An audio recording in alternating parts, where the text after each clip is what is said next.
Hello everyone, welcome back to my channel, that is crazy channel. So ఈరోజు నేను మీకోసం mushroom curry ఏ విధంగా తయారు చేయాలో దాని ప్రాసెస్ ఏంటో చూపించబోతున్నాను.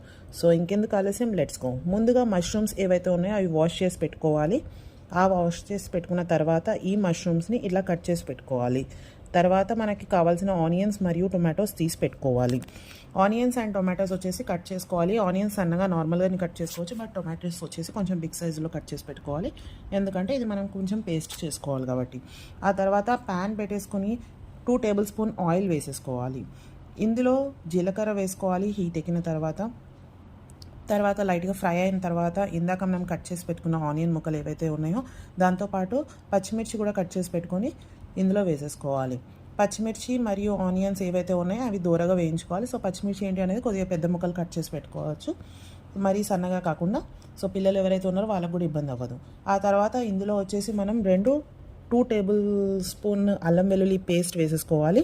సో బాగా కలిపేసుకోవాలి. అల్లం వెల్లుల్లి పేస్ట్ కూడా వేసేసుకొని, అల్లం వెల్లుల్లి పేస్ట్ వేసేసుకున్నాక కొంచెం ఫ్రై అయిన తర్వాత చిటికెడు పసుపు వేసుకోవాలి. అలానే కొద్దిగా రుచికి తగ్గట్టు మనం ఉప్పు కూడా వేసేసుకోవాలి. ఇందులో వేసేసుకుని ఆ తర్వాత బాగా మిక్స్ చేసుకోవాలి. ఇలా కలిపిన తర్వాత మనం ఏవైతే కట్ చేసి పెట్టుకున్న మష్రూమ్ ముక్కలు ఏవైతే ఉన్నాయో అవి ఇందులో వేసేసుకోవాలి. సో ఈ మష్రూమ్ ముక్కలు ఏంటి అంటే కొంచెం బాగా మెత్తగా ఫ్రై అవ్వాలి. అదేనండి ఏంటంటే మనకి ముక్క వచ్చేసి కొంచెం చాలా మెత్తగా అవ్వాలన్నమాట. సో అలా అవ్వడం కోసం బాగా ఇందులో కలిపేసుకుని మనం ఏదైతే లిడ్ ఉంటుందో మన క్యాప్ వచ్చేసి దీని మీద పెట్టేసుకుని ఒక 5 మినిట్స్ వరకు దాన్ని వేగనివ్వాలి.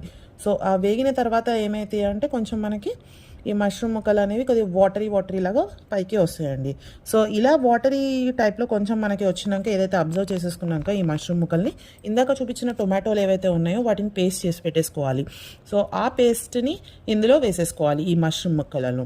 ఈ మష్రూమ్ ముక్కలు ఏంటి అంటే కొంచెం మెత్తగా అయితే ముక్క అనేది మనకి తినేటప్పుడు ఈజీగా ఉంటుంది అనమాట. సో మెత్తబడడం కోసం మనకు కొంచెం టైం పడుతుంది. సో ఏదైతే టొమాటో పేస్ట్ మనం రెడీ చేసి పెట్టేసుకున్నామో అది ఇందులో మిక్స్ చేసేసుకోవాలి.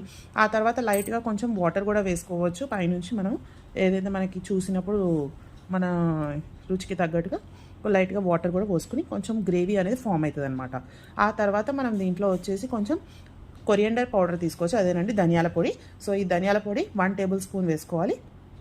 వేసేసుకున్నాక బాగా కలుపుకోవాలి. ఆ తర్వాత మనం లాస్ట్ బట్ నాట్ లీస్ట్ కొంచెం కారం ఏదైతే ఉంటుందో కారం వేసేసుకోవాలి. కారం వేసేసుకున్నాక బాగా కలిపి పెట్టేసుకుని ఆ తర్వాత మాత్రం మనం 5 మినిట్స్ మటుకు దీన్ని లో ఫ్లేమ్లో ఉంచేసి కొంచెం బాగా ఆయిల్ అబ్జర్వ్ చేసుకునేంత వరకు ఉండనివ్వాలి.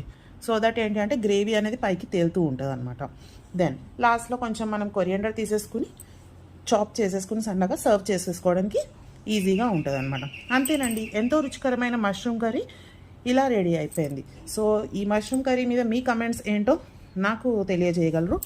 అండ్ ఇలాంటి ఎన్నో అప్డేట్స్ కోసం, రుచికరమైన వీడియోల కోసం please share and like, subscribe to my crazy channel.